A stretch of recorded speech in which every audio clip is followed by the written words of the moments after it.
Bluebird ചാനലിലേക്ക് സ്വാഗതം.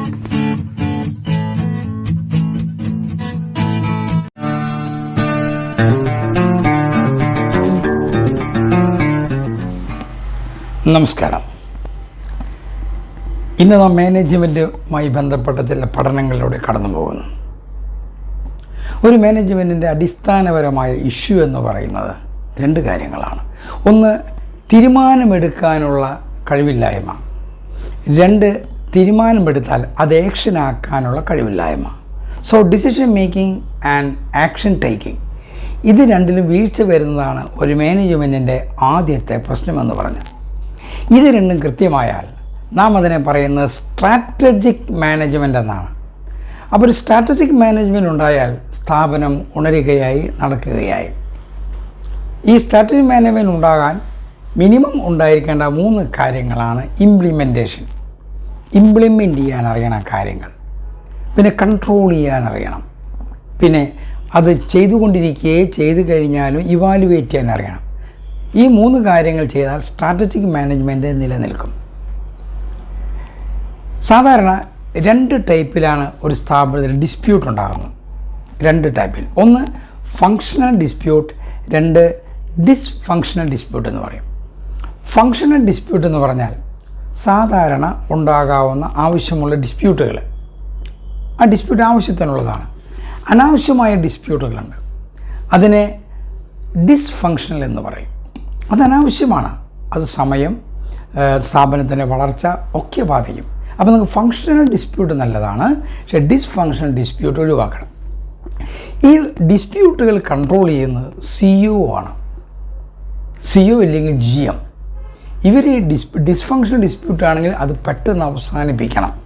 Functional dispute ആണെങ്കിൽ ഓക്കെ, അതിന് പരിഹാരം കാണണം. അപ്പോൾ CEO ആണ് അതിൻ്റെ ഇൻചാർജ്, അതിന് കൈയൊഴിയാൻ പറ്റില്ല, CEO ഇല്ലെങ്കിൽ GM.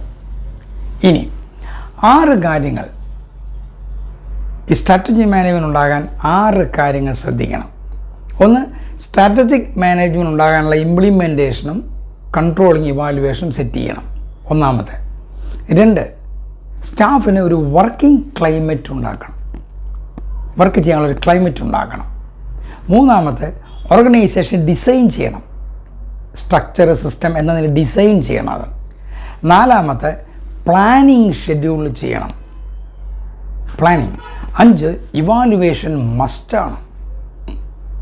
6 കാര്യം, ഈ വക കാര്യങ്ങളൊക്കെ അപ് ടു ഡേറ്റായി MDക്ക് റിപ്പോർട്ട് ചെയ്യണം. ഈ 6 കാര്യങ്ങളും കൃത്യമാക്കണം. ഒപ്പം ഇതിന് മിനിമം വേണ്ട കാര്യമാണ്, നമ്മളെപ്പോഴും പറയുന്ന കാര്യമാണ്, സ്ട്രക്ചറും സിസ്റ്റം എപ്പോഴും വേണം, എന്നാലേ ഇതൊക്കെ ശരിയാകത്തുള്ളൂ. അതുകൊണ്ട് ഓർക്കുക, ക്ലാരിറ്റി മേക്സ് ഓൾവേസ് വിഷൻ. കൃത്യത വീക്ഷണങ്ങളുണ്ടാകും. Then vision always makes action. വീക്ഷണങ്ങളാണ് കൃത്യമായ വസ്തുതകൾ പ്രാവർത്തികമാക്കാൻ നമ്മളെ സഹായിക്കുന്നത്. അപ്പോൾ അത് മറക്കരുത്, clarity makes vision and vision makes action. ഇത്രയും കാര്യങ്ങൾ ശ്രദ്ധിക്കണം.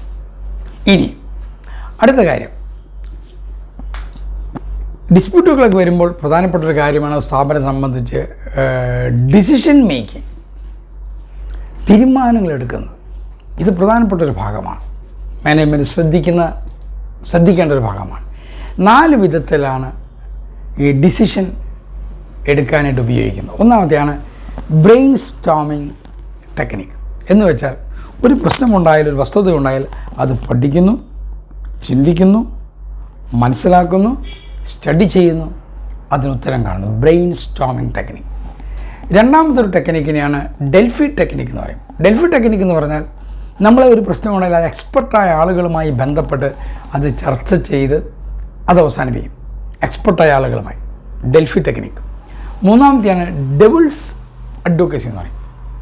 എന്ന് വെച്ചാൽ ഒരു പ്രശ്നമുണ്ടായാൽ അതിന് ഓപ്പോസിറ്റായിട്ട് നിൽക്കുന്ന ആൾക്കാരെ ആദ്യം കേൾക്കും, എന്നിട്ട് അവരെന്ത് പറയുന്നു എന്ന് മനസ്സിലാക്കി നമ്മൾ കാര്യം തീരുമാനിക്കും. ഡെവിൾസ് അഡ്വക്കസി എന്ന് പറയും. 4ാമത്തെ ഒരു മെത്തേഡാണ് ഡയലക്റ്റിക്കൽ ടെക്നിക്ക്. എന്ന് വെച്ചാൽ 2 കൂട്ടരെയും ഒരുമിച്ചിരുത്തിക്കൊണ്ട് നമ്മളത് കേൾക്കുന്നു, അതിന് പരിഹാരം കാണുന്നു. Dialectical technique. അപ്പോൾ ഈ 4 വിധത്തിലാണ് നമ്മൾ തീരുമാനങ്ങൾ എടുക്കുന്നത്. മറ്റൊരു കാര്യം, മിഡിൽ മാനേജ്മെൻറ്റിലുള്ള ആളുകൾ ഈ പ്രശ്നങ്ങളൊക്കെ പരിഹരിക്കുമ്പോൾ അവർ ഒത്തിരി സഹകരിക്കേണ്ട ആളുകളാണ് മിഡിൽ മാനേജ്മെൻറ്റ്. അവർ ട്രയാങ്കിൾ ലോ എന്ന് പറഞ്ഞൊരു ലോ ഉണ്ട്. ട്രയാങ്കിൾ ലോ, ഒരു ട്രയാങ്കിളിൽ 3 കോർണറുകളുണ്ട്. എന്ന് വെച്ചാൽ 3 കാര്യങ്ങൾ ഈ മിഡിൽ മാനേജ്മെൻറ്റിലുള്ളവർ ശ്രദ്ധിച്ചാലേ നേരത്തെ ഞാൻ പറഞ്ഞ കാര്യങ്ങളൊക്കെ നടപ്പാക്കാൻ പറ്റും. ഒന്ന്, ഫങ്ഷൻ.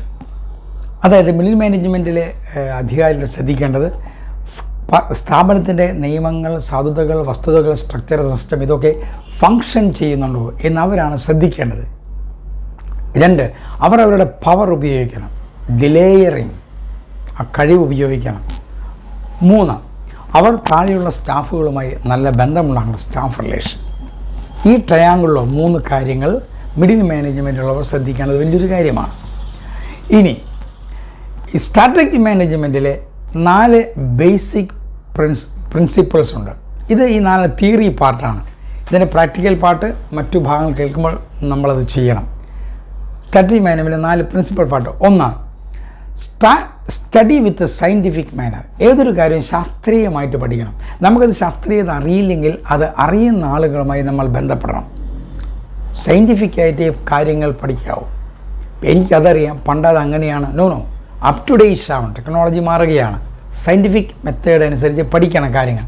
2, നല്ല ക്വാളിറ്റിയുള്ള സ്റ്റാഫിനെ അപ്പോയിൻ്റ് ചെയ്യണം. ഒപ്പം ക്വാളിറ്റിയുള്ള ആളുകളെ കൊണ്ടുവന്ന് അവർക്ക് ട്രെയിനിങ് കൊടുക്കണം. 3, സ്റ്റാഫിനിടയിലുള്ള കൊഹസീവ്നെസ്, യൂണിറ്റി, ആ സിനർജി ലെവൽ അത് ഡെവലപ്പ് ചെയ്യണം സ്റ്റാഫിനുള്ളിൽ, അവർ പരസ്പരം. 4, മാനേജ്മെൻറ്റ് എന്ന് പറയുന്നത് പ്ലാനിങ് ചെയ്യേണ്ട ആൾക്കാരാണ്. അത് എക്സിക്യൂട്ടീവ് സ്റ്റാഫാണ്. അപ്പോൾ ഈ പ്ലാനിങ് മാനേജ്മെൻറ്റ് തീരുമാനിക്കുമ്പോൾ അത് എക്സിക്യൂട്ട് ചെയ്യാനായിട്ട് സ്റ്റാഫിനെ തയ്യാറാക്കുക എന്നുള്ളത് മിഡിൽ മാനേജ്മെൻറ്റിലുള്ള ആളുകളെ വലിയൊരു കാര്യമാണ്. അപ്പോൾ ഇത്രയും കാര്യങ്ങൾ നാം ശ്രദ്ധിക്കണം. ഇതിനൊക്കെ സ്ട്രക്ചറും സിസ്റ്റവും വേണം. അത് ഞാൻ വീണ്ടും ഇടയ്ക്കിടയ്ക്ക് പറയുന്നു. അതുകൊണ്ട് നിങ്ങൾ ഓർക്കണം, എക്സ്പീരിയൻസുള്ള ആളുകളെന്ന് പറഞ്ഞാൽ എക്സ്പീരിയൻസ് പഴയ വഴികളിലെ വിളക്കുകളാണ്. പക്ഷെ അത് പഴയ വഴികളിലെയാണ്. അതുകൊണ്ട് എക്സ്പീരിയൻസ് മാറ്റത്തിന് വിധേയമാകുന്നില്ലെങ്കിൽ നമ്മൾ എന്ത് ചെയ്യണം? എക്സ്പീരിയൻസ് മാറ്റത്തിന് വിധേയമല്ല. എനിക്ക് ആ എക്സ്പീരിയൻസ് ഉണ്ട്, എനിക്ക് ഈ എക്സ്പീരിയൻസ് ഉണ്ടെന്ന് പറഞ്ഞ് വിധേയമാകില്ല അവർ മാറ്റത്തിന്. പക്ഷെ അവരെന്തുണ്ടാവും? മതിച്ചാനയെ ഒരു മരത്തിന് കീഴെ കെട്ടിയിട്ട് ആന മരത്തിന് കീഴെ നിൽക്കുന്നത് പോലെ എക്സ്പീരിയൻസ് വെച്ച് അവിടെ നിൽക്കാം. മാറിയ കാലം, മാറിയ ചിന്ത, മാറിയ മാർക്കറ്റിംഗ്, മാറിയ ടെക്നോളജി, അതിനനുസരിച്ച് നാം മാറണം. അതുകൊണ്ട് ഇന്ന് നിങ്ങളോട് പറയാനുള്ള ഒരു സന്ദേശം എനിക്കിതാണ്. മാറ്റമില്ലായ്മ ബുദ്ധിയെ നിയന്ത്രിക്കാൻ നോക്കുമ്പോൾ അതിന് നാം പിടികൊടുക്കാതെ മാറ്റത്തിൻ്റെ മുൻപിൽ വന്ന് നിന്ന് ആ മാറ്റം എന്താണെന്ന് പഠിച്ച് മാറണം. ഇതാണ് ഇന്നത്തെ സന്ദേശമായി എനിക്ക് നിങ്ങൾക്ക് തരാനുള്ളത്. ഇന്നത്തെ സ്ട്രാറ്റജിക് മാനേജ്മെൻറ്റ് പഠനങ്ങൾ ശ്രദ്ധിക്കുക. എല്ലാ സ്ഥാപനങ്ങളിലും ഇത് അപ്ലൈ ചെയ്യാൻ ശ്രമിക്കുക. ഒത്തിരി സ്നേഹത്തോടെ എല്ലാവർക്കും എല്ലാ മംഗളങ്ങളും നേരുന്നു. Best wishes. താങ്ക്സ്.